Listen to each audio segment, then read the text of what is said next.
بسم اللہ الرحمن الرحیم۔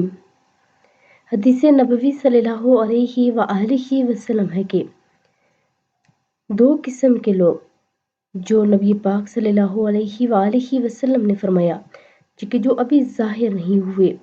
سیدنا ابو ہریرہ رضی اللہ تعالیٰ عنہ سے روایت ہے کہ نبی پاک صلی اللہ علیہ وآلہ وسلم نے فرمایا، میں نے جہنم میں جانے والے دو قسم کے لوگ ابھی تک نہیں دیکھے۔ نمبر 1 وہ لوگ جن کے پاس کاہیوں کی دموں کی طرح کوڑے ہوتے ہیں اور وہ ان سے لوگوں کی پٹائی کرتے ہیں۔ اور نمبر 2 وہ عورتیں جو لباس میں ملبوس ہونے کے باوجود ننگی ہوتی ہیں، لوگوں کو اپنی طرف مائل کرتی ہیں اور خود ان کی طرف مائل ہوتی ہیں۔ اس کے سرپوختی اونٹوں کے کہوانوں کی طرح ہوتے ہیں۔